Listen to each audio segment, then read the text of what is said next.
Hey, my name is Khalil Womack, aka K Off Beat, producer, engineer, and DJ.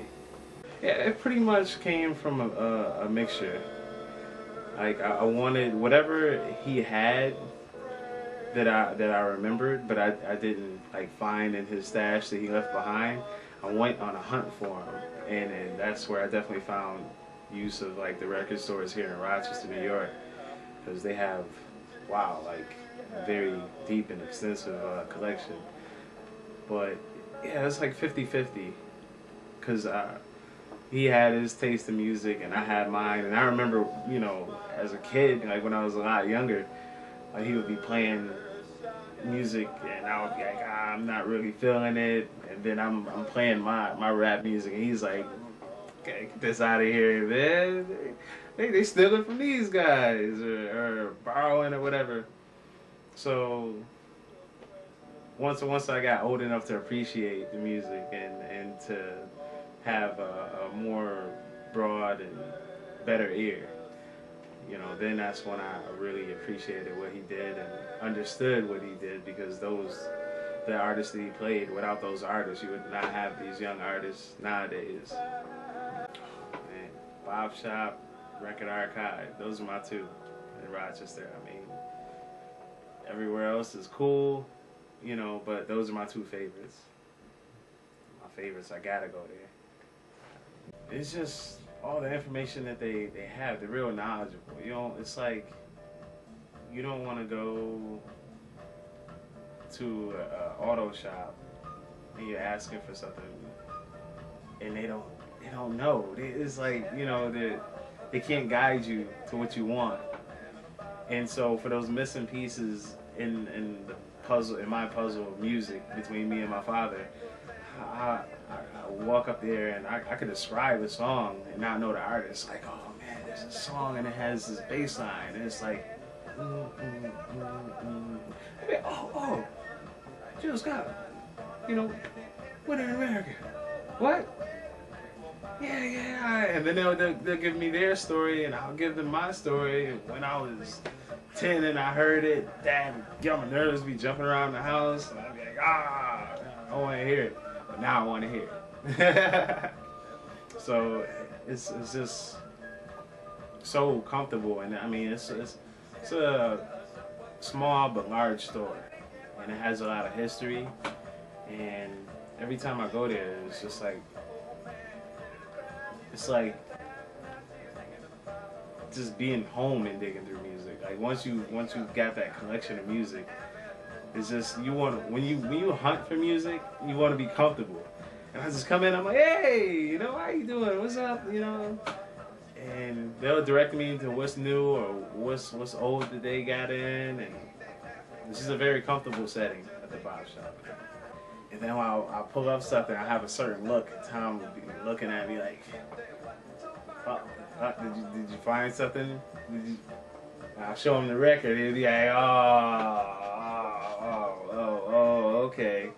okay. And sometimes I'll come into the store and they'll play the song, and then I'll find the record and I'll just be funny with Tom and I'll just be like looking at him, put up the record, like, yeah, I know my stuff because when I first started coming here, he was pretty surprised as far as like the music that I knew about and the music that I have.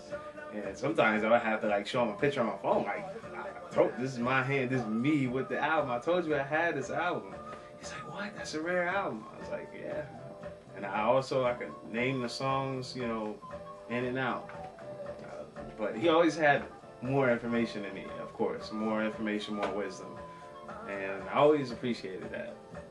So some stores, man, they just want to sell music. They don't care what it is, And I want good music, and he will only sell me good music.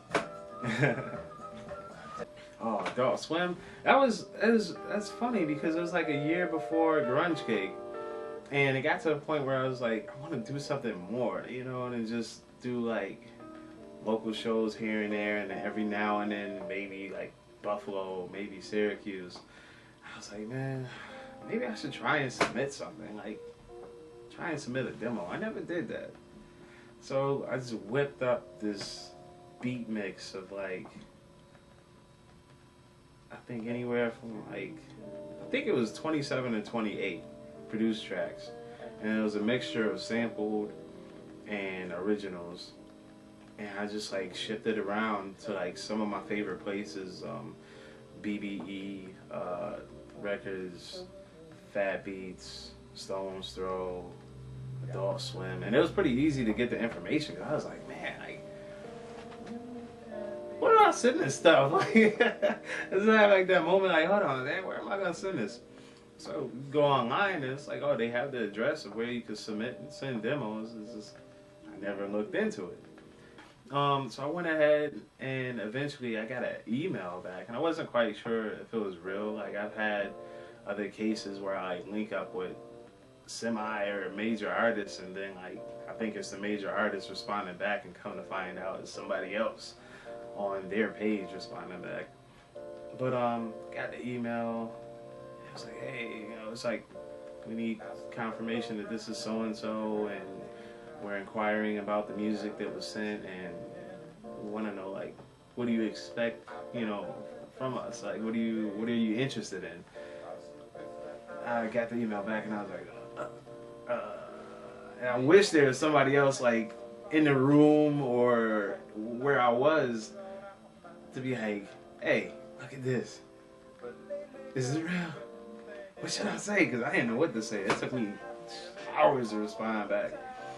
I responded back, and it was like back and forth emails, and then eventually like I got a call, and then we went through with the whole process, and I was able to do bumper music for like a year, which was like it was like my first contract.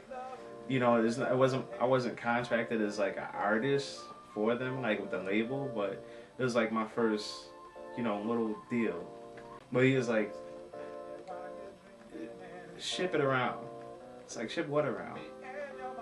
He's like, ship yourself around. Like, what do you mean? Like, I've been doing shows. He's like, no.